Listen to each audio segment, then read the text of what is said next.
Vous n'avez jamais pu, vous ne pouvez toujours pas et vous ne pourrez jamais contrôler les actions des autres. Jamais entièrement, jamais suffisamment et jamais au bon moment. En revanche, je vais vous donner une super bonne nouvelle. Vous pouvez contrôler vos actions à vous et la manière dont vous décidez de ressentir les choses face aux actions des autres. Qu'est-ce que ça veut dire? Concrètement, si quelqu'un a recours à une action qui vous fait du mal et qui vous porte préjudice, vous n'aurez pas forcément la clé en main pour le ou la faire changer sur ce qu'il est en train de faire. Par exemple, vous tombez sur une personne dans la rue qui a pas passé une très bonne journée ou qui a pas une très bonne vie et qui décide de vous insulter. Bon bah admettons que cette personne, elle soit mal dans sa peau jusqu'à la moelle épinière, ça va être difficile pour vous d'essayer par une discussion de la faire rationaliser et d'arrêter de vous insulter si elle a décidé que vous étiez sa cible du jour. En revanche, vous, plutôt que de le prendre personnellement et d'être blessé ou de vous énerver ou les deux ou de pleurer ou que sais-je, vous pouvez décider de vous dire bah non, juste cette personne va pas bien, je la laisse dans son coin et moi je m'en vais. Et j'accepte qu'elle va pas bien et qu'en fait ça n'a rien à voir avec moi et que c'est juste elle avec elle et que c'est ses actions et que moi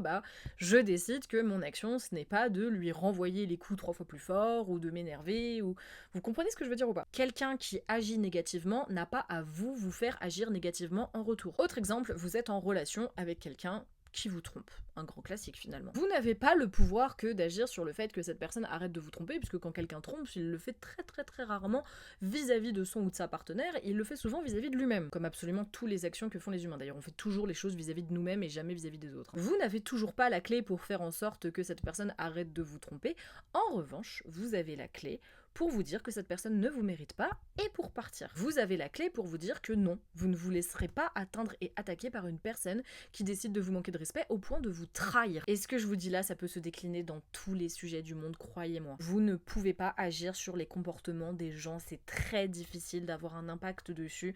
En revanche, vous pouvez contrôler ce que vous décidez de faire, vos actions, vos pensées, vos ressentis, vos émotions, tout ça, vous avez un impact en fait. Vous avez un impact sur vous-même. Et les autres ont un impact sur eux-mêmes. Ils ont la clé pour agir sur leur fonctionnement et vous avez la clé pour agir sur vos fonctionnements.